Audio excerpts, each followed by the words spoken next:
The mood in Canberra at the moment is one of utter despair. I mean, worse than the usual despair you feel from being in Canberra, because all of us as politicians have absolutely no idea as to what the hell we're supposed to talk to the Australian public about now that the footy season's over. Without being able to talk about footy, how are we as politicians supposed to manipulate the general public into believing that we're just ordinary citizens, you know, picking up our bread and milk at the Woolies or Doolies or whatever it's called? It's a particularly tough time of year for the Prime Minister because whenever he was up against the ropes in an interview, he could just say, "Go Sharkies," you know? Prime Minister, what's your stance on the science of climate change? Go Sharkies. Prime Minister, why did the Liberal Party replace Malcolm Turnbull? Go Sharkies. Prime Minister, why did you change your middle name by deed poll from John to Go Sharkies? Go Sharkies.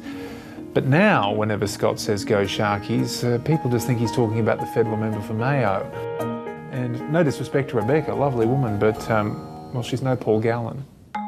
It's a scary time because Scott doesn't know how to talk to people about things other than footy, whereas Bill Shorten, well, he's a master at it. What's your favourite type of letters? He's like the pleb whisperer.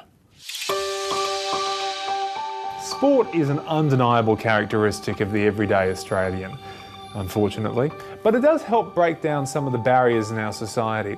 For instance, whenever I encounter ordinary Australians because I'm forced to open a Bunnings or some bullshit, I can say to them, look, I may be a Rhodes Scholar, I may be on $350,000 a year, but at the end of the day, you and I both barrack for the Manly sea cucumbers, and that's why you'll vote for me, you meathead. Look, we get it. We're not actual sportsmen. We're never going to win a Brown Eye medal or a Dammy Im, but God love him, Scott was not going to let that get in the way of us winning a trophy. And let me just say, full credit to the United Nations. They put up a good fight, but Border Force was just a better team on the day. But ultimately, our focus, first and foremost, is policy. Now, if you'll excuse me, the government's about to declare a national day of mourning. Apparently the NRL footy show's been cancelled.